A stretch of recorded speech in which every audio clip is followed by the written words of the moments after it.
also volunteered at the library during the summers.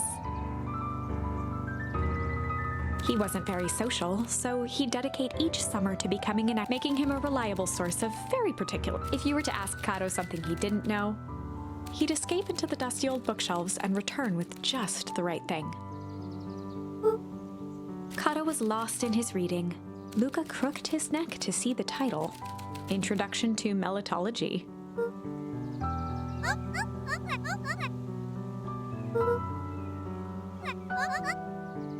He gestured to the shelves.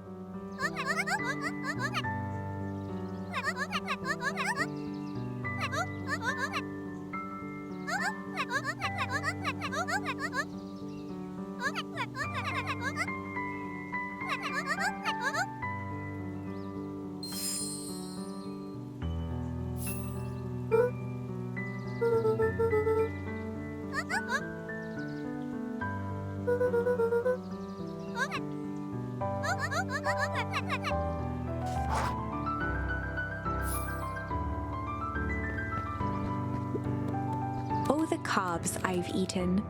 A salad-centric travel guide for the mildly adventurous.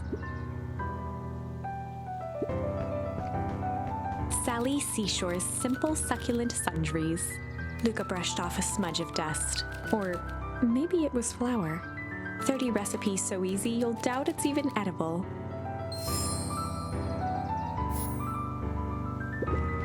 A peek behind the curtain.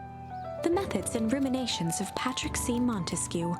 One of the greatest acting minds of our time, by Patrick C. Montesquieu.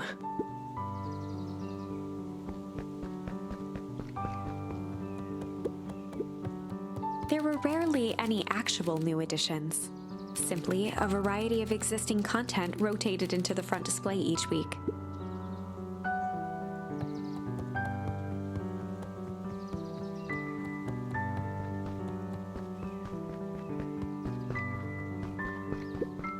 The entire top level of the library was devoted to comics, most of which were Hank Atomic and the myriad of lesser, revered spin-offs.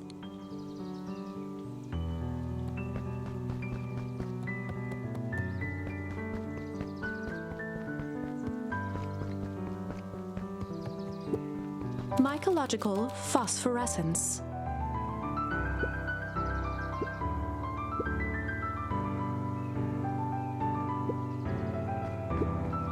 The bottom corner shelf was a dusty array of thick science books. Only one binding was clean enough to read: Cellular Biology and the Chemistry of Mitosis.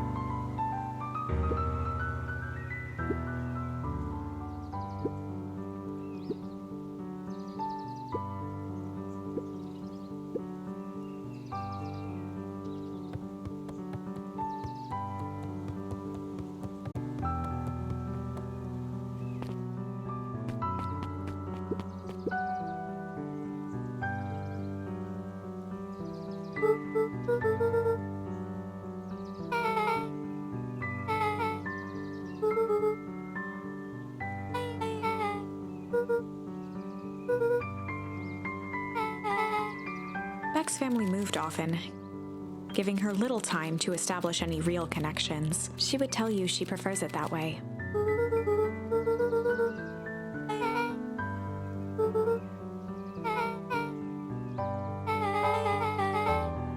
Luca shifted his feet uncomfortably.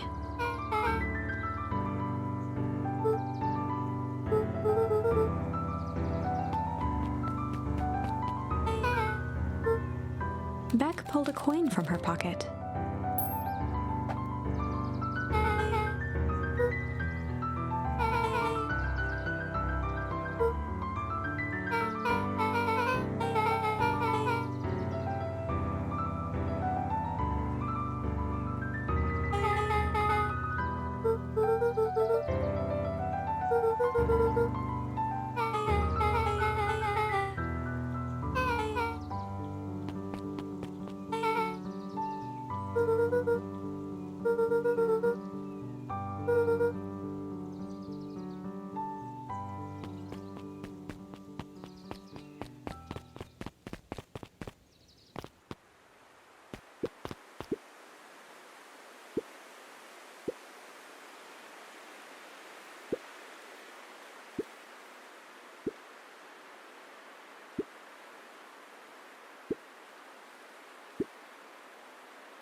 Luca peeked up at the beehive. It appeared to be deserted.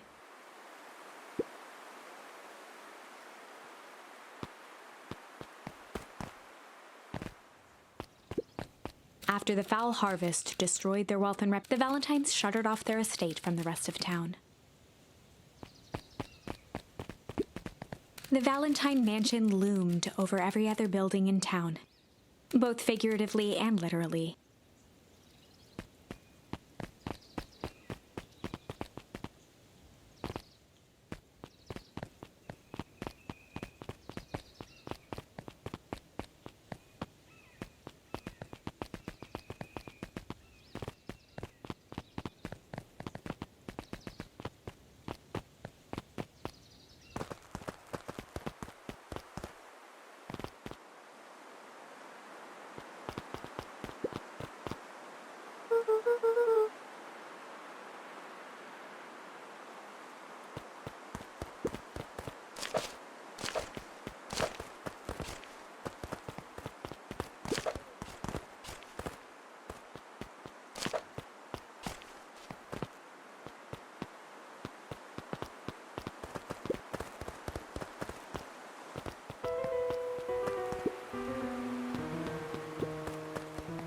Luca felt a chill as he approached Beck.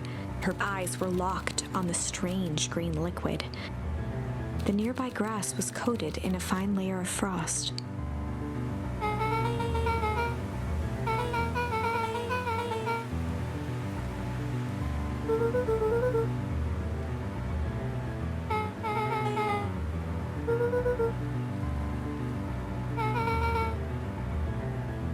Luca watched as Beck dipped a broken tree branch into the goo. Beck's eyes widened as flowers grew from the dead wood. First small buds, which quickly bloomed into vibrant petals. As quickly as they had grown, the flowers began to shrivel and turn gray. Beck dropped the stick with a grunt of disgust.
Iggy took a step towards Luca, his sneer lit by the glowing puddle. Beck could see tears welling in Luca's eyes, his fists clenched. Some things about Beacon Pines were very different from the city, but a bully from a hayseed town is really no different from a city bully. Beck took a deep breath and thought.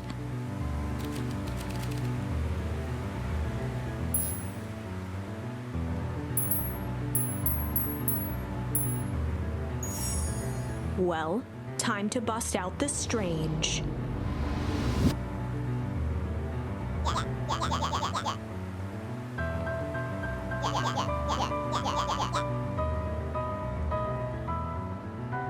Beck stared in silence, the only sign of life being the twitch of an eye.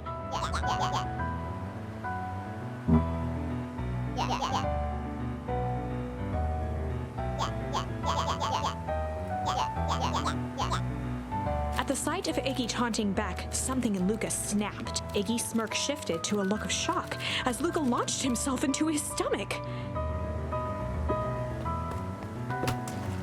Iggy's clothes were drenched in the glowing ooze. Iggy's voice began to slur as he struggled to get up.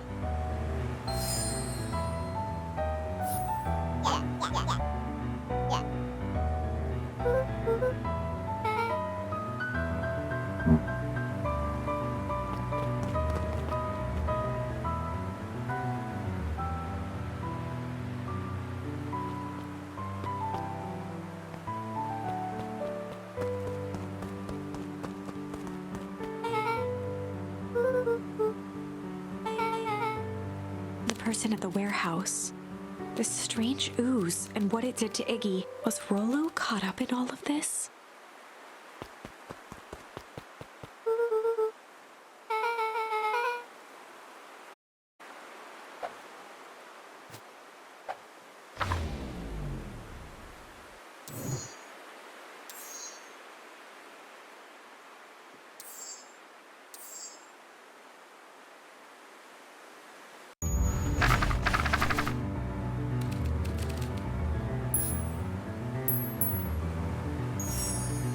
Well, time to bust out the tickles.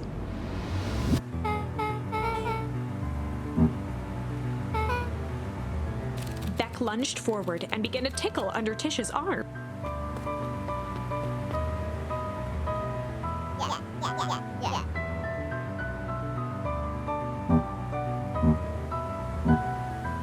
Tears began to form in Tish's eyes as she gasped for breath between gales of laughter. Beck redoubled her efforts until Tish finally had had enough.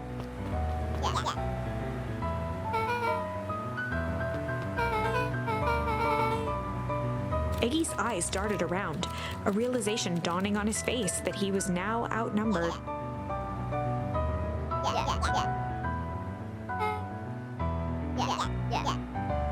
Iggy kicked at the puddle before making his escape.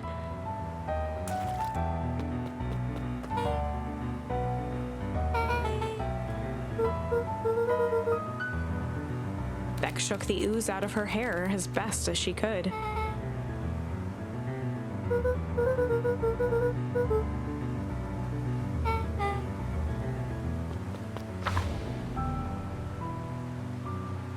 Chapter 4. The Best Policy. Luca paused for a moment, catching his breath. He'd only just met Beck, and somehow he already managed to drag her into this mess. Hopefully he could make it up to her. But finding Rollo was his primary concern.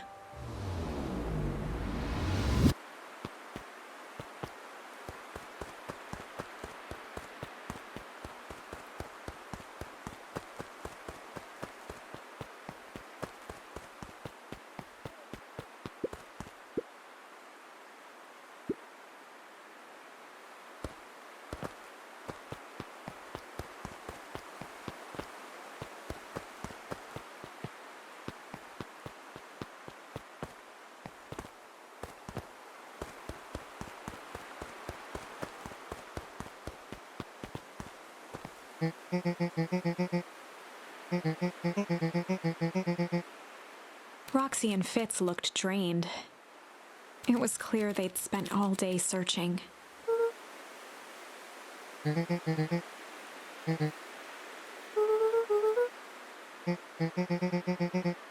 Roxy's temper could often be dismissed as the impatience of an older sibling, but this was the most intense Luca had ever seen her. Her eyes were wild and unfocused, looking straight through Luca. In a torrent of rambled words and tears, Luca broke down.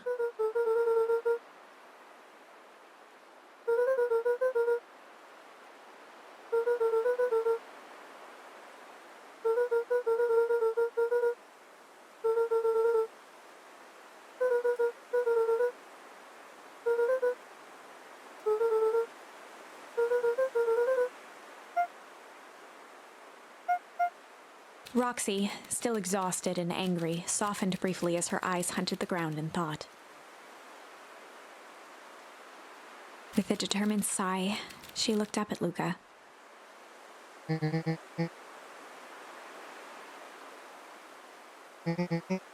Roxy drew herself up.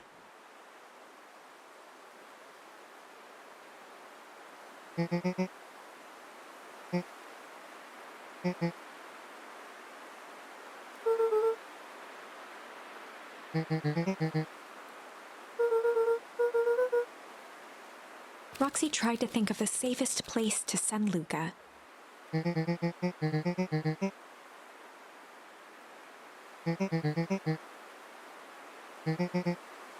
Luca wiped his cheeks and gave a quick nod.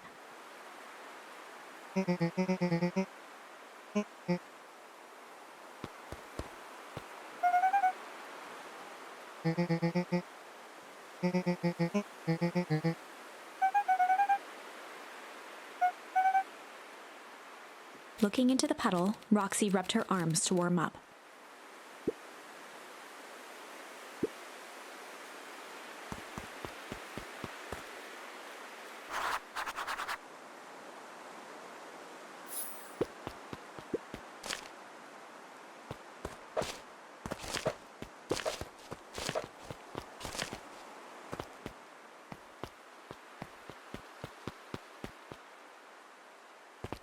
Mr. Nuncreed jumped with a start.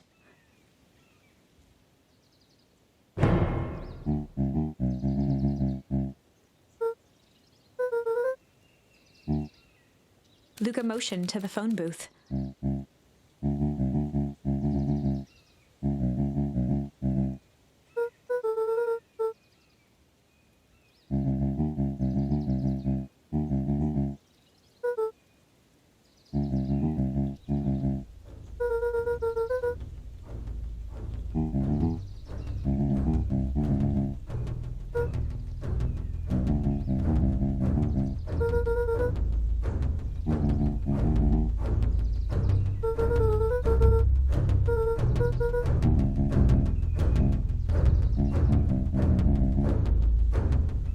Mr. Nuncreed gently placed one of his substantial hands on Luca's shoulder.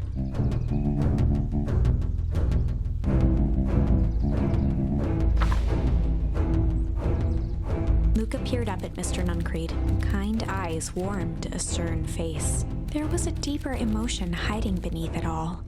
It was subtle, but Luca could sense something eating away at him.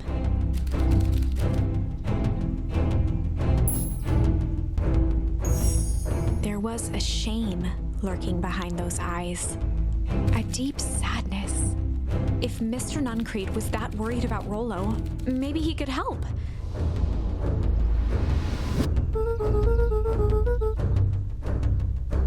Mr. Nuncreed raised an eyebrow.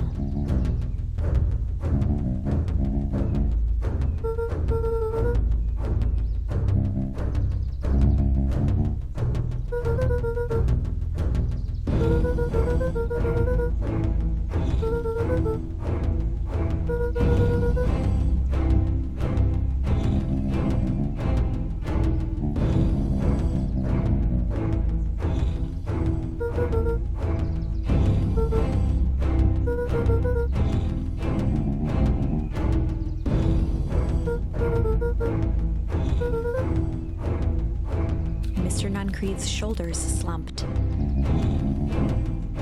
A deep sigh bellowed from his chest.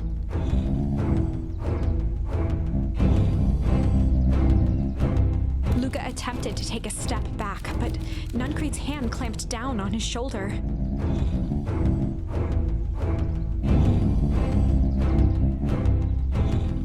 With a firm shove, Nuncreed manhandled Luca into the phone. The door latched shut with a mechanical hiss.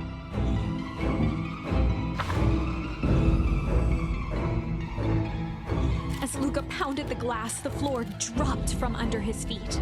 The inside of the phone booth was now a loose capsule plummeting at gravity's whim. Luca winced, hands to the walls. As he braced for impact, the capsule hurried to a surprisingly smooth stop. He felt a cold rush of air and opened his eyes with hesitance. Two large figures in hazmat suits occluded his view. Luca heard the deep, resigned voice of Mr. Nuncreed over an intercom. He knows too much. The end. Wait. No. This isn't the end. I know there's still much more. Somehow this went wrong. Okay, let's try something else.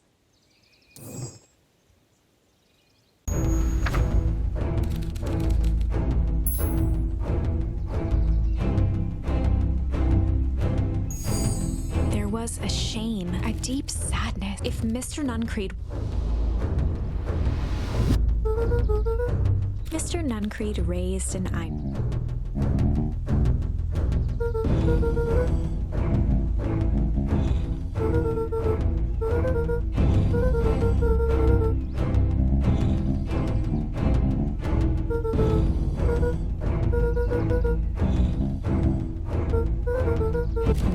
breathes a deep sigh.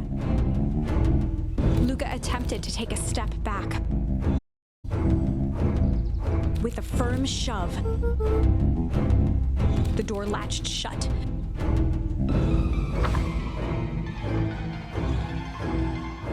As Luca wit as he felt it too large. Luca heard he know the end.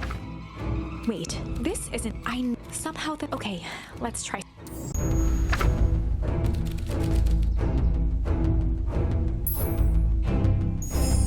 There was a shame lurking behind those eyes. Deep if miss.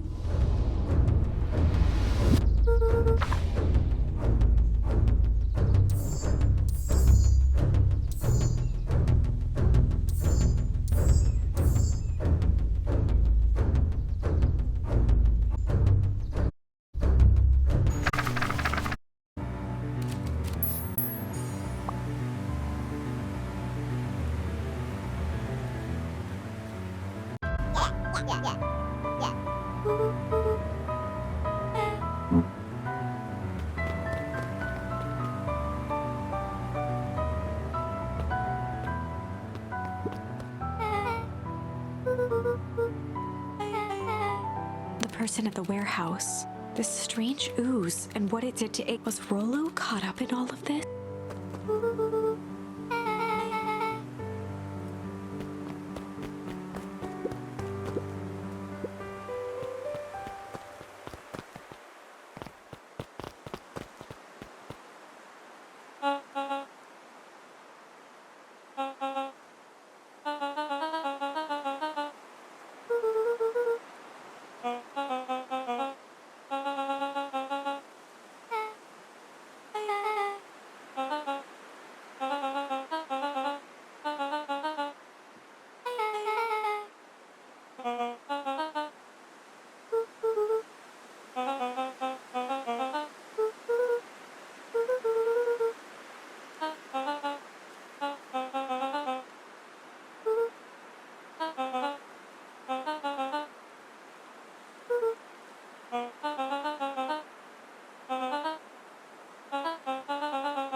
Beck glanced toward Luca.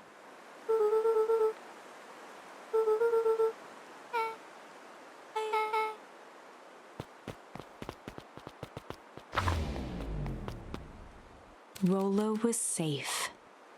A wave of relief washed over Luca, which was quickly replaced by a sense of dread. Gran is going to kill me. If he hurried, he might just make it home before sundown. Chapter 4. Our harvest awaits. Luca took a deep breath and gingerly opened the door, steeling himself for Gran's wrath.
Luca was alone. The house was empty.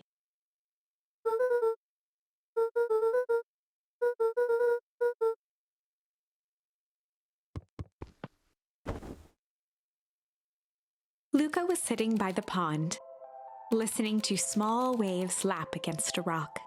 His father sat in a folding chair in front of him. Without turning, he spoke. "Why don't you grab me some nice bait?" Sure thing, Dad. Luca hopped over to the tackle box and popped open the lid. Inside was a rolling, buzzing mass. We're fishing with bees? Luca's father gave a warm chuckle. Well, you catch more fish with bees than honey. Pick us out a good one. Luca closed his eyes and plucked out a bee. He could feel its wings struggle between his finger and thumb. Holding it at arm's length, he hurried over. His father deftly baited the hook and examined his work. Interesting choice. With a practiced flick of the wrist, the line buzzed in a graceful arc. The water accepted it without a splash or ripple. The wrong choice. But I respect it. The pond began to freeze over. Sometimes we gotta make the wrong choice before we can make it right. Pallid ice propagated across the still surface with an alarming speed. Luca scrambled back as the ground beneath him turned cold. Dad, I don't understand. Sorry, kiddo. Understanding isn't always part of the deal. The relentless ice shot through the fishing line toward his father. Dad, look out! His father casually wound the reel. None of it's your fault, you know. Never was. Dad, we have to go! Luca grabbed his father's shoulders, trying to pull him away. Please, you have to run! The ice crackled as it spread across his father's hands. That's the thing about fishing, Luca. His chest began to crystallize. You toss your hook in, and you never know what you're gonna pull out. A shock of searing cold ran up Luca's arms. He gave one last desperate tug. The chair tipped backwards in a single frozen mass. Luca tried to stop the momentum, but it was too late. He watched the icy form of his father slam into the hard ground, shattering into 1,000 pieces that crowded around his feet. Dad, I don't understand. What does all this mean? The gentle rustle of leaves was the only reply.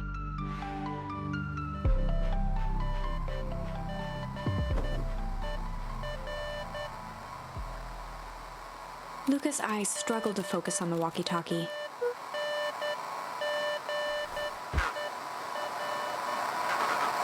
Faintly, he could hear Rollo amongst the noise.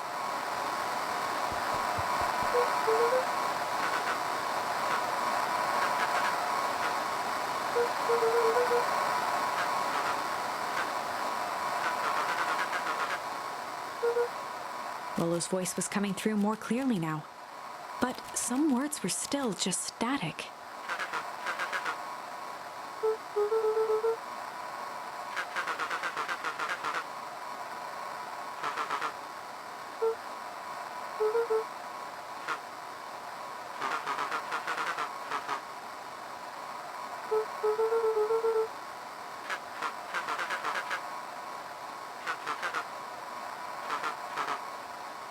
The signal went silent. Luca held still, waiting for a response, his pounding heartbeat marking the passage of time.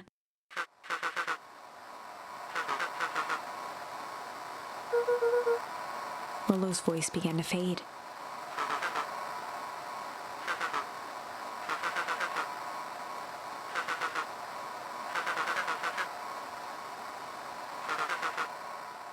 With that, the signal died for good.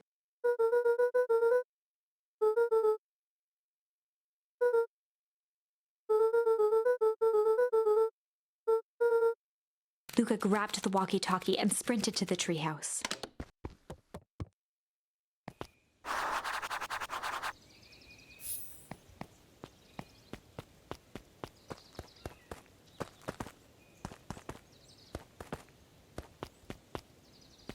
Luca heard a group of footsteps approaching. He dashed behind the bushes to avoid being spotted.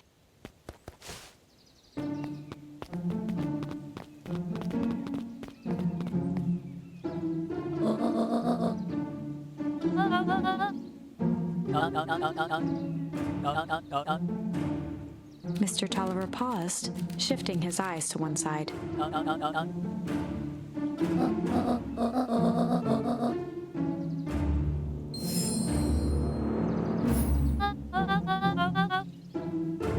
Mr. Tolliver took one long, quiet breath.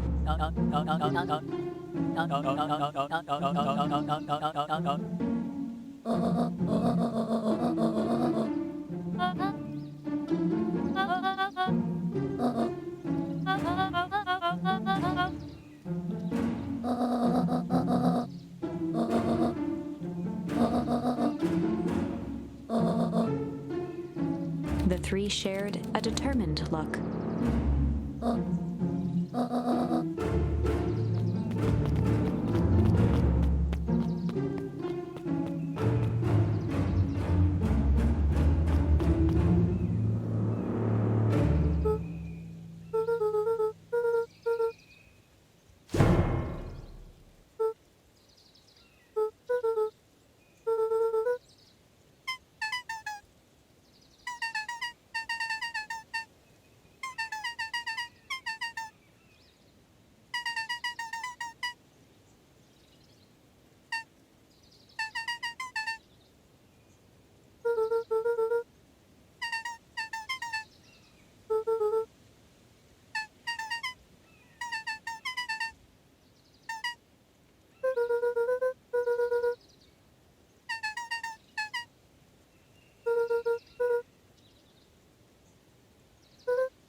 The two boys shared a mischievous grin.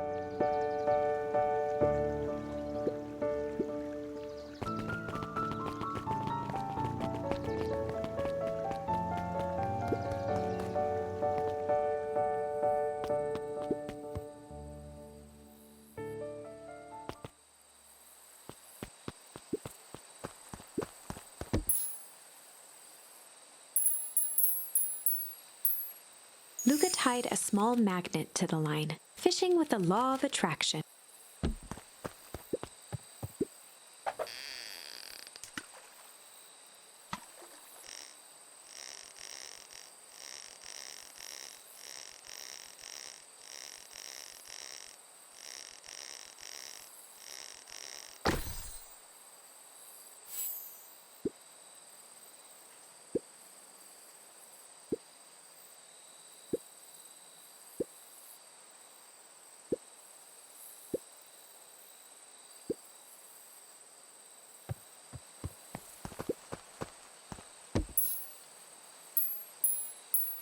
Luca wrapped some tape around the hook. Hey, you never know.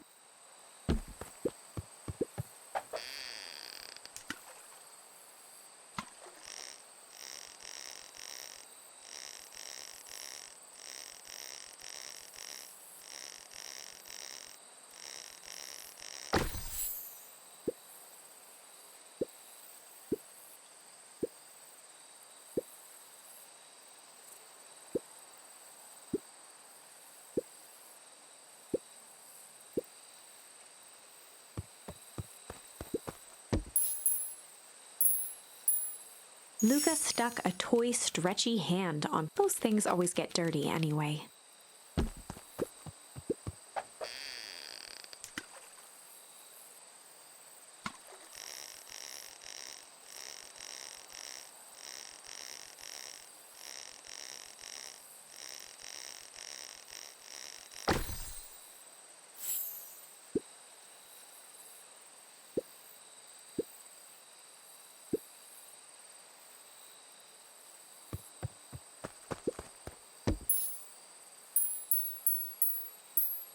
Luca placed a sinker on the line. Sometimes the best stuff is at the bottom of the...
Luca could only see a cloaked shape behind the rocket. He strained to hear as a muffled voice began.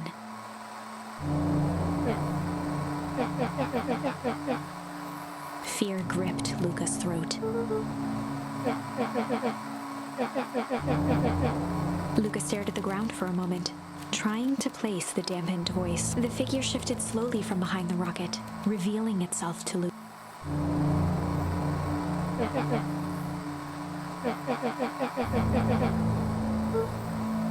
Luca reached over empathetically. Iggy's tone jolted to dejected anger. Luca slumped to the ground, overwhelmed by guilt.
Iggy slumped to his knees.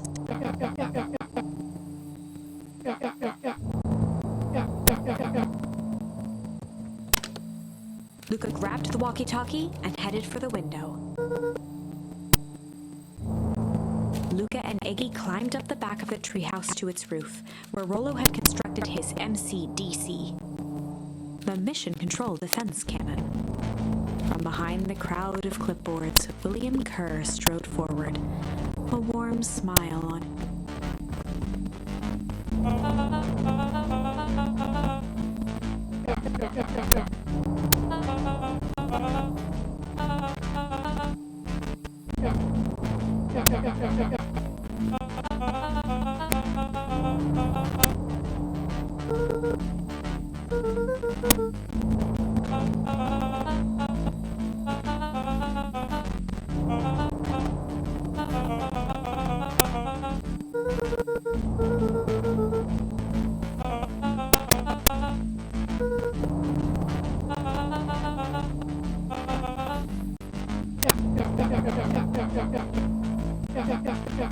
Kerr's smile faltered.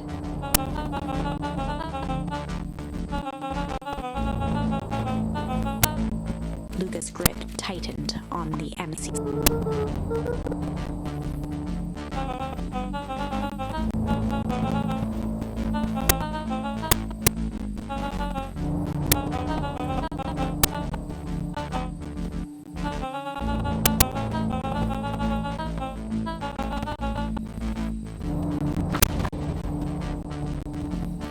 mind raced. He was caught in a trap. What do you do when there's no hope?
He wiped his cheeks with a sleeve. What are you gonna do, Luca?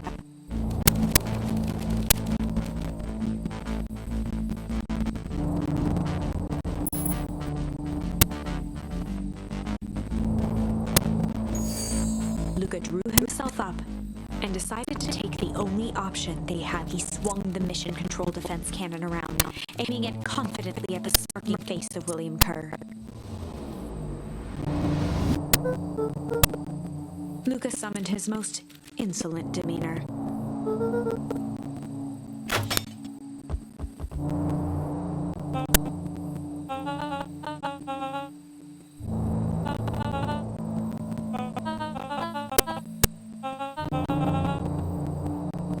Kerr turned his back.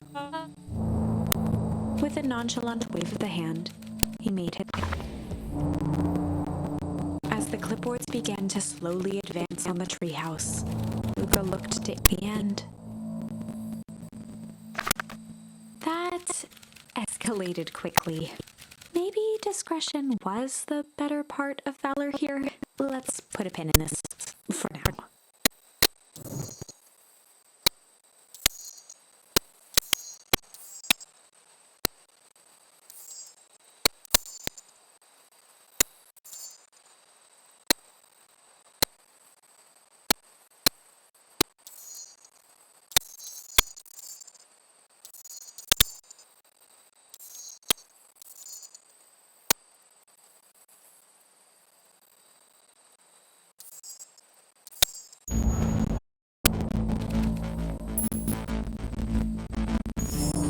Luca drew himself, swung the mission.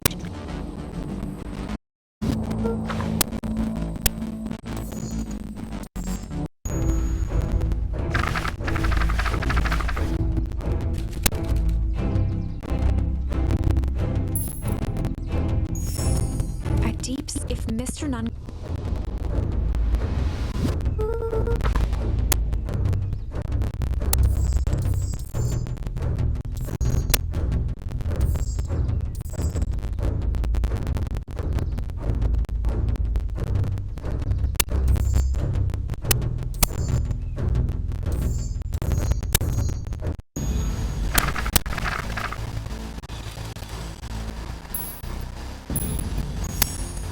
This is a story about struggle. Luca could hear a machine humming somewhere. He felt around wildly, searching for something. His hands found a hard object. He yanked it free, lifting the... Let me! Luca swung the tile as hard as he heard the crack of glass as the stone hit the assailant's mouth. With a muffled yelp, the hand let go. Luca was free and scrambled to the door. He never looked back once on the long run. Chapter 3. Everything's fine. The next morning, it was only the sound of silverware.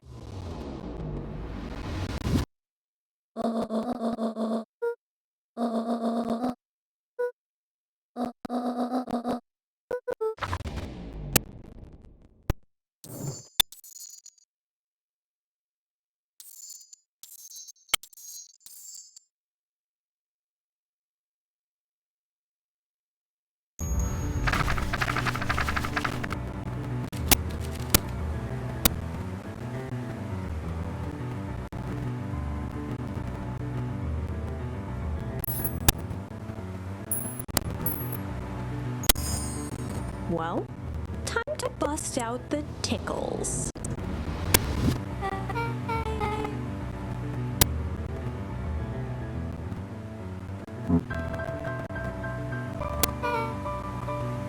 Beck lunged forward and began to tickle.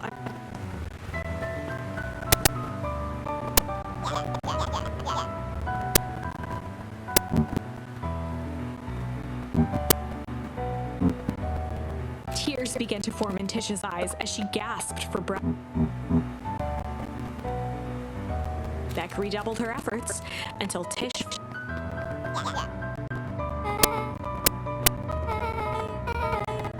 Iggy's eyes darted around. Iggy kicked at the...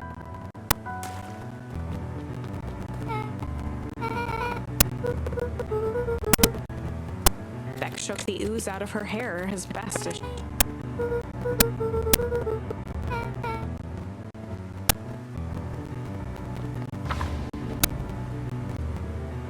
Chapter 4. The Best Policy. Luca paused for a moment, catching his breath. He'd only just met Beck, and somehow he already managed to drag her into this mess. Hopefully he could make it up to her, but finding Rolla was his primary concern.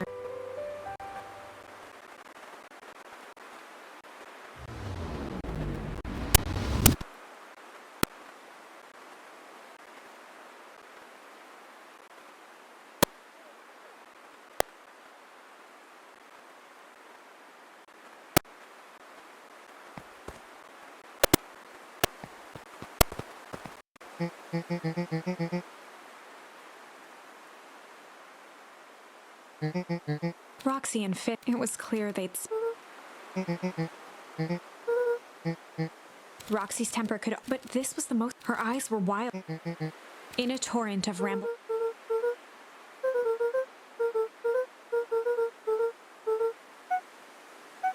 Roxy, with a determined... Roxy drew herself up.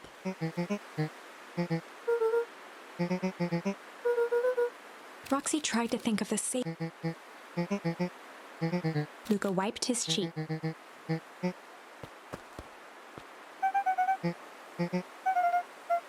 Looking into the puddle, Roxy...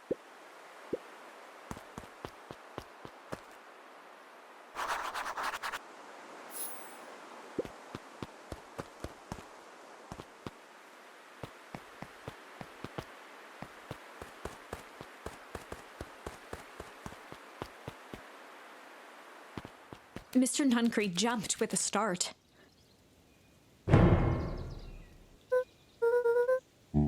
Luca motioned to the...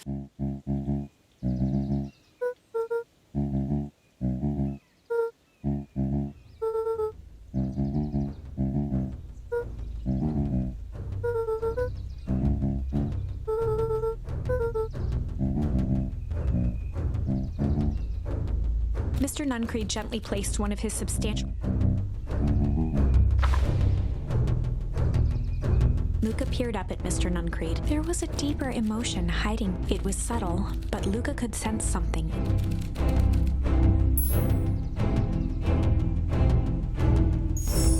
There was a deep... If Mr. Nuncreed...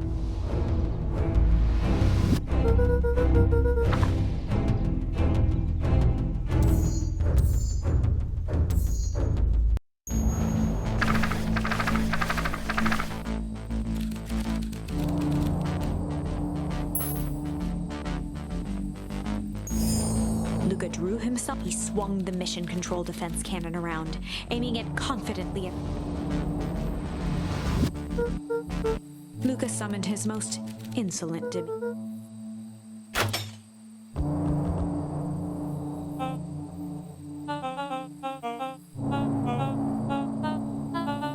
Kerr turned his back with a nonchalant wave of the... As the clipboard began, let's put it...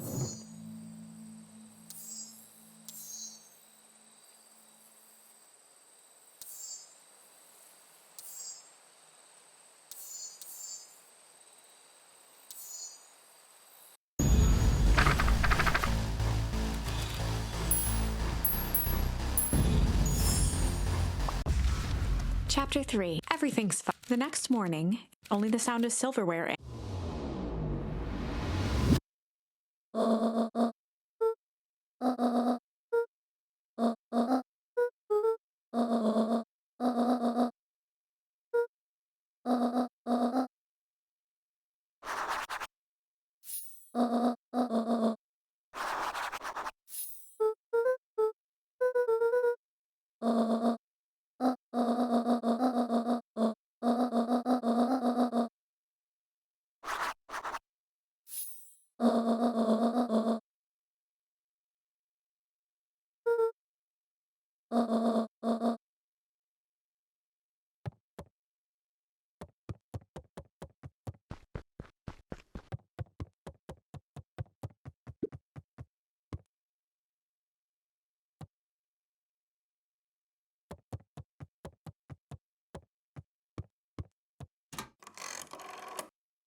The road leading to Beacon, a sort of natural.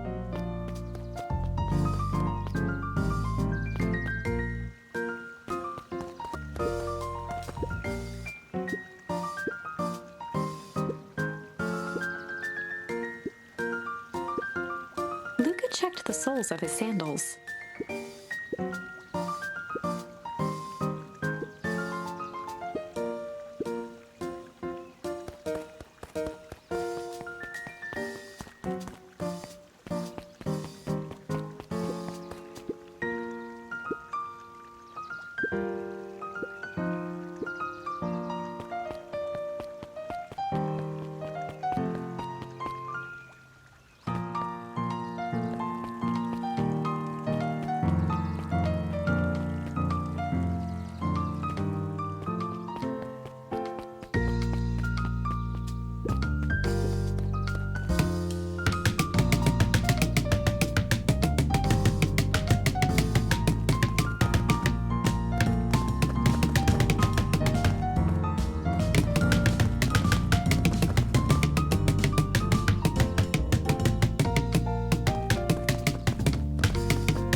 His counter, Hiram Tolliver was meticulously shining. More accurately, Hiram Tolliver was meticulously shining 1. With a yelp, Mr. Tolliver fumbled the apple, flailing at the air as it... He leaned forward.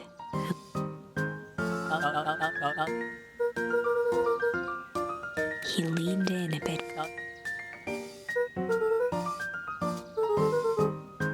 Mr. Tolliver leaned back, speaking loud enough for anyone to hear.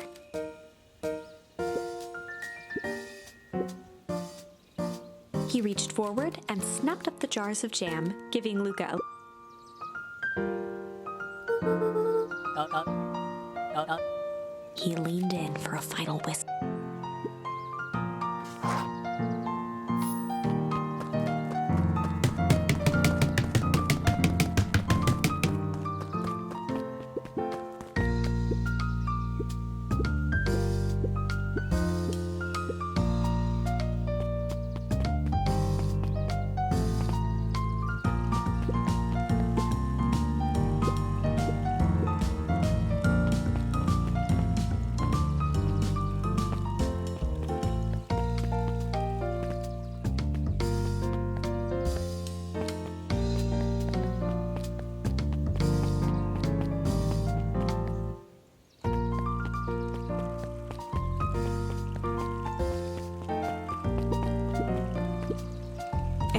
Valentine.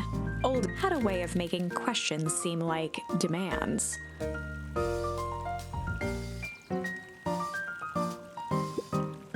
Mr. Wilder had learned to assume that if he was hearing from Eris, it was because she had taken issue with something he had put.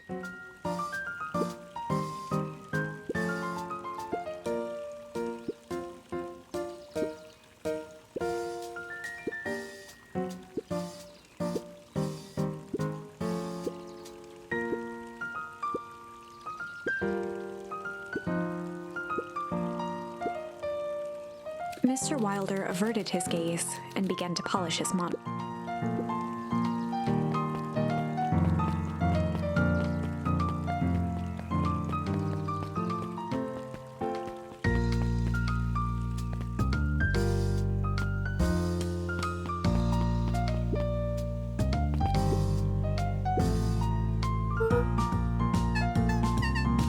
Dreams of becoming a big-time reporter. At night, she searched for the story that could beat. By day, she hawked papers at the newsstand.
She leaned forward and pinched Luca's cheek.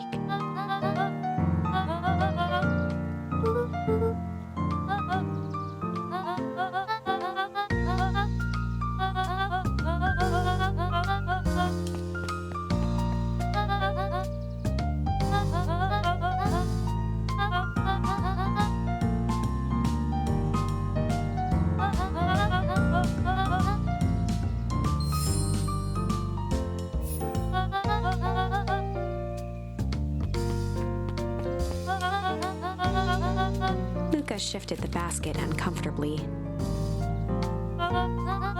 Mrs. Fratelli lifted the cloth and inspected the jam. She carefully lifted out her jars of jam.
Dreams of becoming at night, she's by day.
motioned to the book in front of him.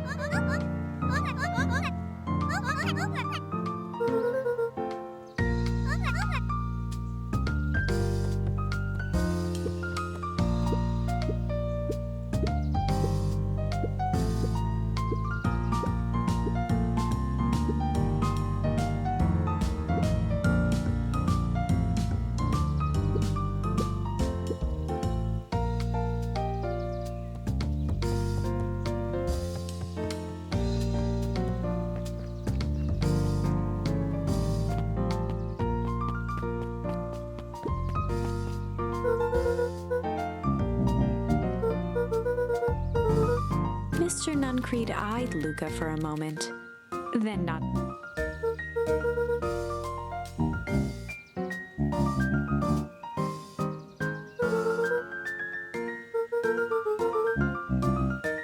Nuncreed snatched the basket from Luca.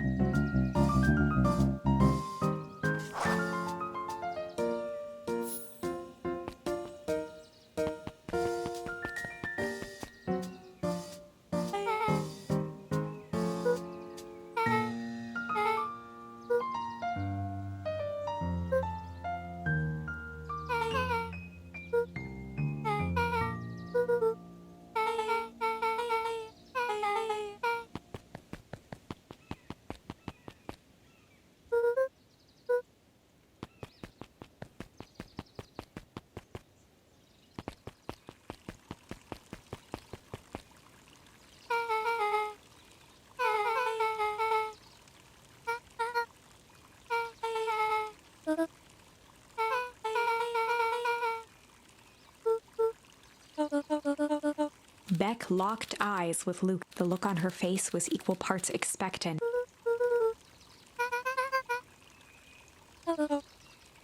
Beck gave Luca a quick nudge.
Jeff dug through his pockets for a bit.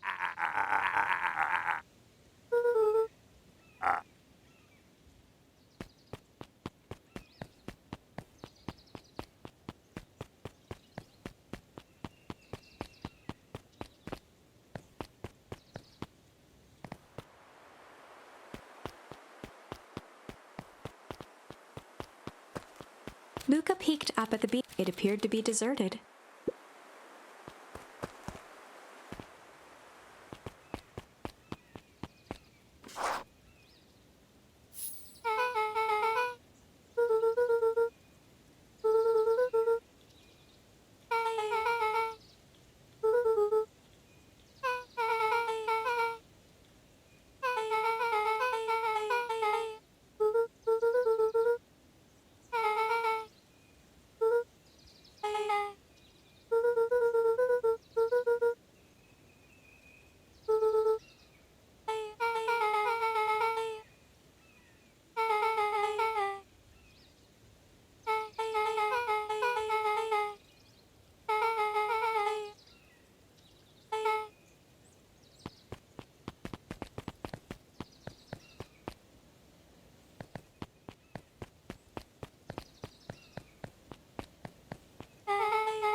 took a long breath, then gave a firm nod.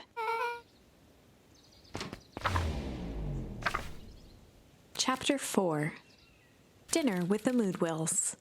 Ilona Moodwill was worried about change. A gardener at heart, she understood the necessity of change, relied on it even. But there was a difference between the controlled world of her plants and this cluttered cottage in a strange town. Almost done. Nellie was a blur of activity, digging through boxes. Sorry, love, couldn't find the dishes. We'll have to make do with paper plates. Dinner went by without much conversation. As she watched Beck and Luca finish up their pizza, Ilona let herself relax into the chair. The things she cared about were still here. Nellie finally had the job of her dreams. Beck was beginning to take root. Ilona's task was simply to tend to them. She could do that.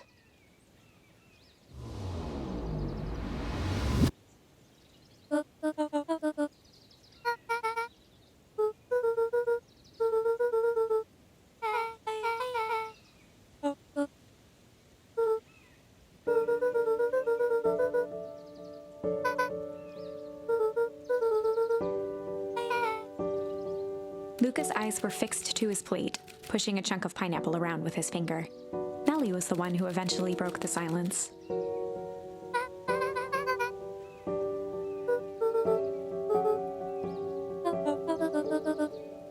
Ilona nervously gestured toward the boxes.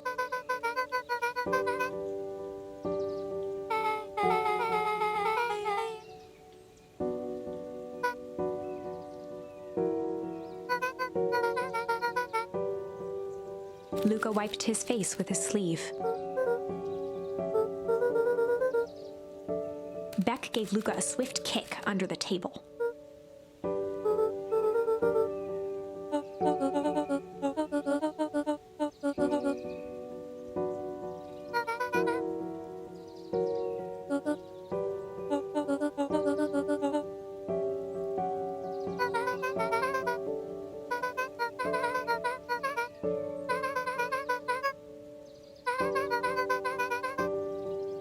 Luca glanced over to Beck. She seemed to be holding her breath.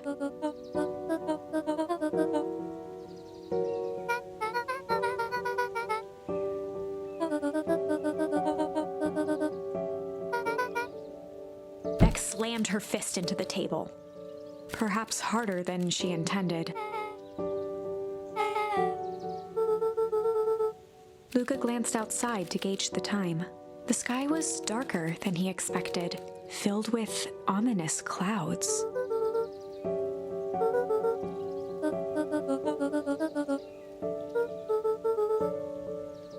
Luca wiped his mouth one last time with his napkin and started to get up.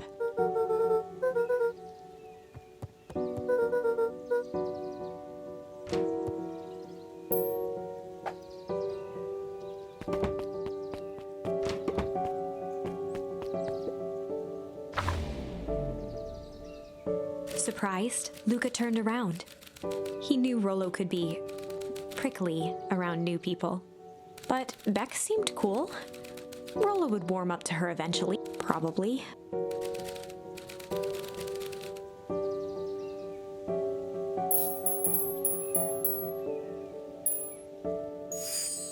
Luca began to respond, but the sky answered for him as the clouds above began to rumble with ominous thunder.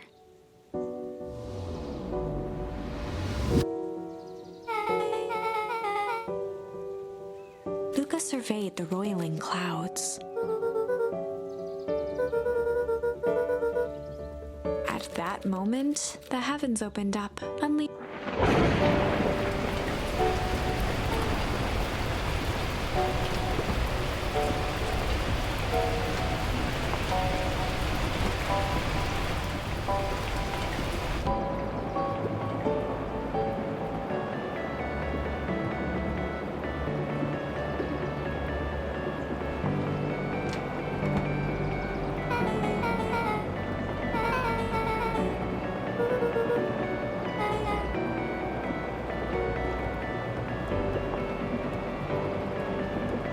Luca squinted into the eye hole of the mic. Luca adjusted the slide with his fingers to get a better look. Luca wiped his hand off on his sweater and gave a nervous laugh. Beck looked down, timidly tapping the ladder with her feet.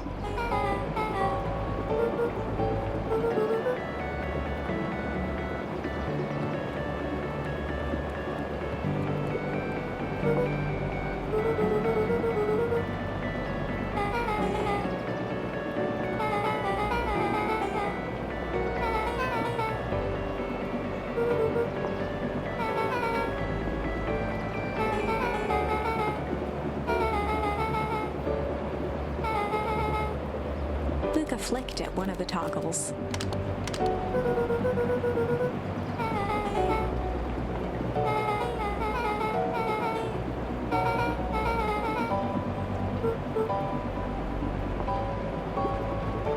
Luca bent down to examine the bouquet of wilting flowers. Judging by the odor, they were well past their prime. He flipped open the attached card.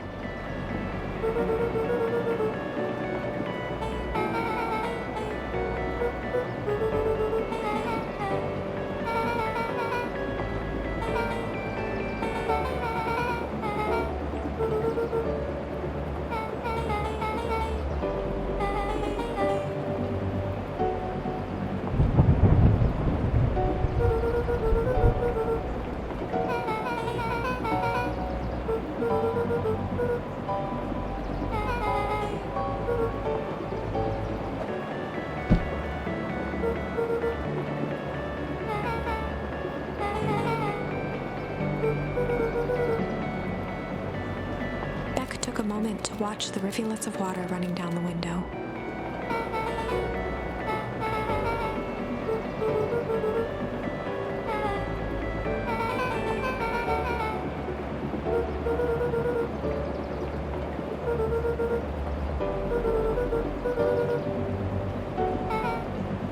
Luca took a deep breath, exhaling.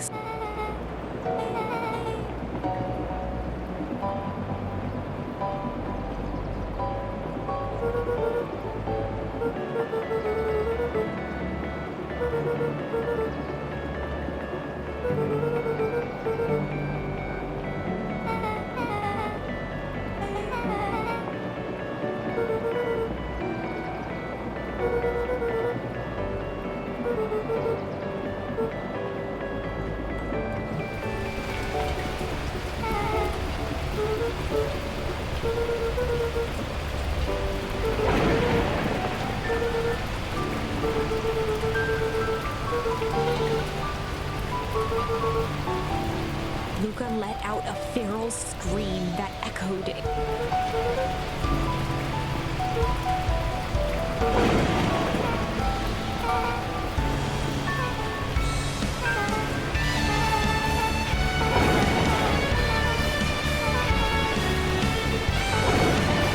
Her voice dropped to a trembling whisper. Beck brushed off her shirt and straightened up.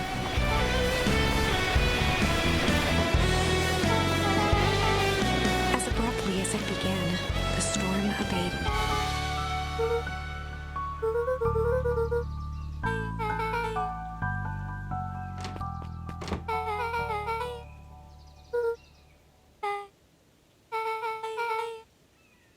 Beck gave Luca a light thump on the arm before heading in. Chapter 5. Friendly Feud. The air was heavy with the hard rain's residue, the smell of wet things. Despite his dreary surroundings, Luca felt at peace. He'd never shared those details about his dad with anyone, not even Rollo. But it's not like this changed anything. Rollo was still his best friend. Adding Beck to the group would help balance things out. Everything's better in threes. This is what Luca told himself as he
We all know Beacon Pines is a great town. What you may not know is great towns grow from mighty roots. And that is why you cannot tell the story of Beacon Pines without telling the story of one Sharper Valentine. Young Sharper's keen intellect and strong moral fiber led to a grand vision. A vision of a community dedicated to a better tomorrow. In his own words, a better tomorrow is within our grasp, but it requires a singular mind to harness it. Lucky for us, he decided to grow that vision here, in Beacon Pine. And how does one grow a better tomorrow? With fertilizer, of course. Valentine's Fertilizer Company became the lifeblood of a town yearning for purpose. But then tragedy struck, a scientific experiment gone wrong. An accident which took Sharper away from us far too soon. To this day, we struggle to pick up the pieces. But one foul harvest isn't enough to stop the people of Beacon Pines. The spirit of Sharper Valentine lives on. It lives in the hearts of everyone with a dream for a better tomorrow. Together, we will follow his example and grow a bountiful future. Paid for by the Valentine family and the Valentine Fertilizer Company Remembrance Fund.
Luca wrapped a twig of thyme around the hook.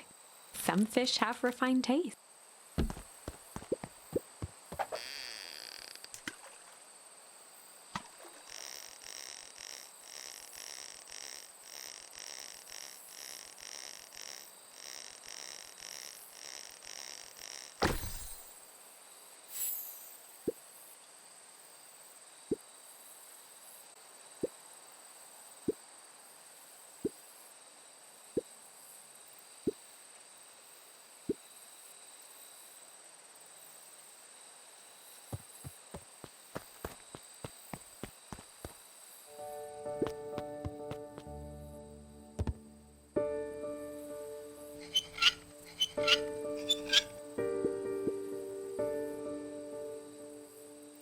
Luca had only ever heard him speak in this stiff yet gentle, and it always meant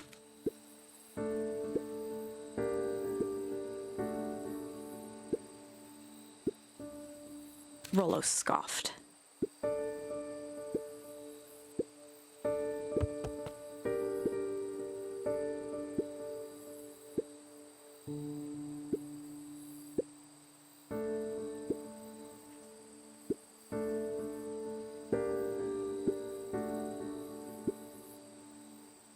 Luca stumbled on his words, knowing he'd said.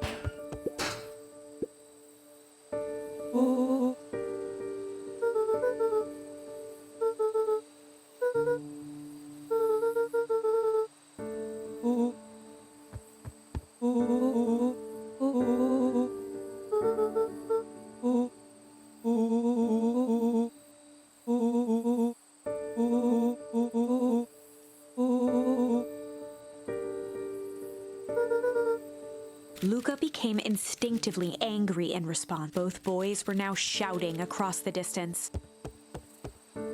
Rollo's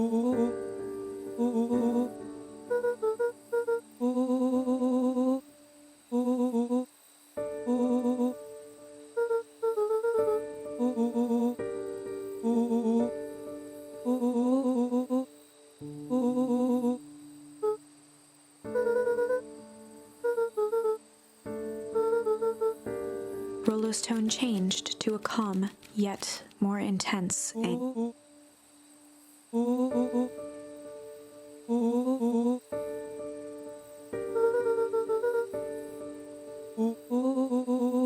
The words hung in the cold night air. Rollo's stomach dropped, knowing but it was too late.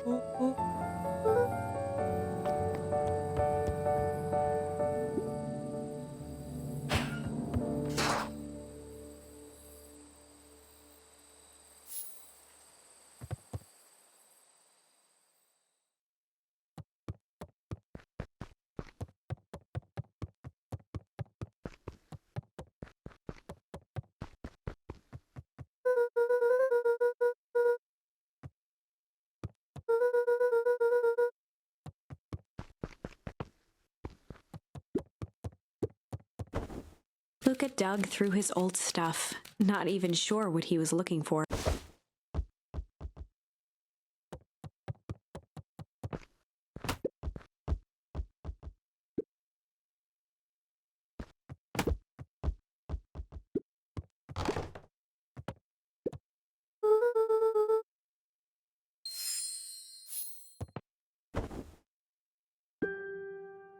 Gran cooed gently from the hall.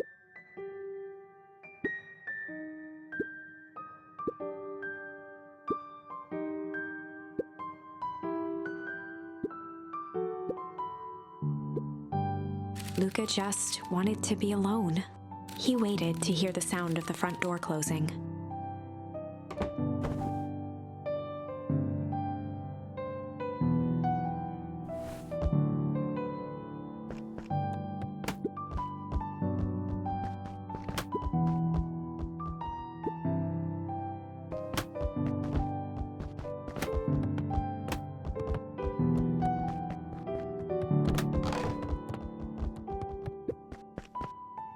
Luca dozed off again.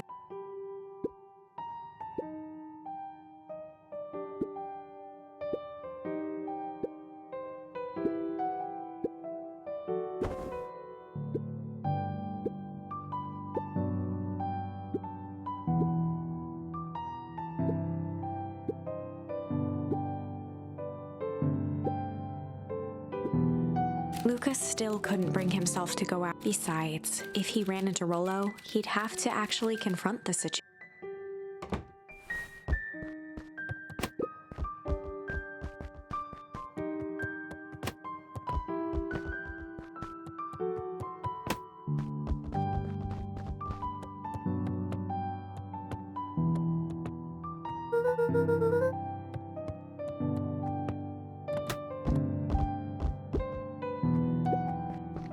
The Adventures of Hank Atomic. Luca carefully opened the cover and began to read. Rollo had received it for his birthday, a special hardcover edition with behind-the-scenes commentary and bonus art. Rollo cherished it, but asked that Luca keep it. Luca wasn't sure if it was because Rollo didn't trust himself with it, didn't trust his sister around it, or just wanted an excuse to come hang out at Luca's more often. Whatever the reason, Luca didn't mind, but it had stayed right there where Rollo had stashed it ever since. Now, at the foot of his bed, Luca lost himself in the pages. He'd read it all before, but at this moment, it somehow felt sentimental. He was well into issue number 5 when he heard soft footsteps from the hall.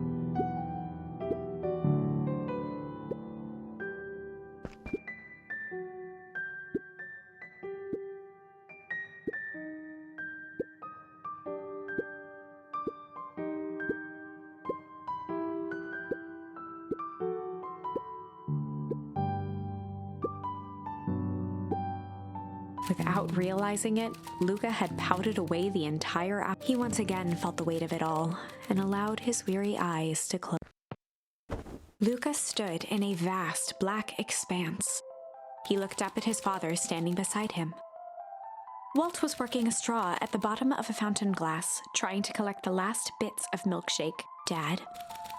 Where? Taking a final loud gurgling sip. He jangled the straw playfully with a warm smile, then lifted the empty glass as if to point into the dark. The source? Luca's eyes followed his father's. In an instant, he was sitting in front of a blazing. Across from him sat a large figure, and the figure's voice was a scratchy echo. Well, if it isn't the man of the hour, make yourself comfortable. Luca held his shivering hands over the flame to warm himself. It doesn't work that way. Their yellow-gloved hand pointed to the base of the flame. It's a cold flame. Luca peered at the base of the fire. It wasn't wood that was burning. Tiny buildings, freezing and crumbling as they were consumed. Luca could see small shadows moving in the burning city. People. Luca leapt to his feet. We've got to help them! The figure gave a dismissive wave of their hand. Why waste energy helping people who can't even help themselves? The figure bent down to examine the panicked crowd as they desperately... They only care about what's right in front of them. Not like us. Luca's voice was a trembling whisper. Us? The figure slowly stood up, grabbing its helmet with both hands. With a jolt and a twist, a cloud of torpid mist escaped. Slowly, Luca's own face looked back at him, older, worn. The sensation was oddly firm, as if he'd caught his own reflection by the doppelganger smiled. I tried to help once. He gestured towards his face. And all it got me was this. Luca staggered back. You are... Luca felt a hand catch his shoulder. His father was there again, beside him. Every choice sets us on a path. This is the end of one of your paths. Luca watched his older self shake its head ruefully. Its face, Welp, Dad. If you wanted him to see this, far be it from... Luca watched in shock as the figure took a confident step forward.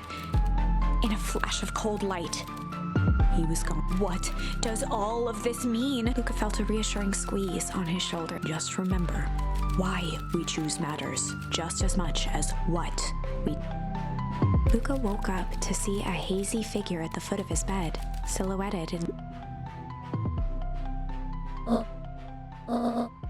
Luca rubbed his eye. The kind, concerned face of his gran came into focus.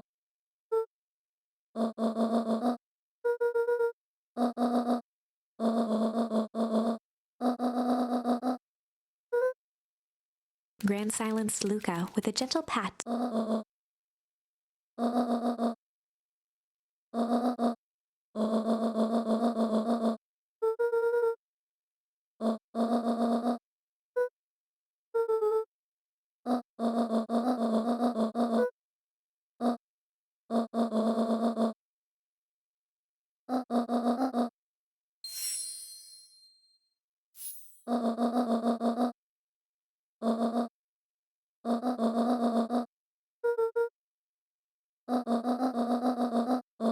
Luca gave a reluctant nod.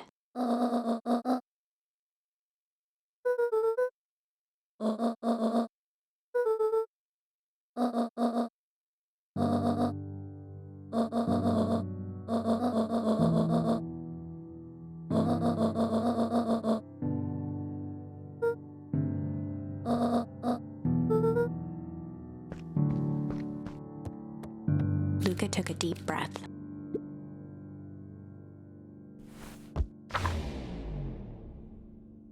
Chapter 6. Through thick and thin. Despite Luca's bitterness, Gran was right. He needed to hash things out with Rollo. A big fight changes the nature of a friendship. Whether, in the end, it is for the better or for the worse, all comes down to understanding. If one is not careful, the same familiarity that builds the strongest of them. Luca emerged from seclusion, taking in the crisp festival air. But the events of the day weren't on his mind. He had to find Rollo.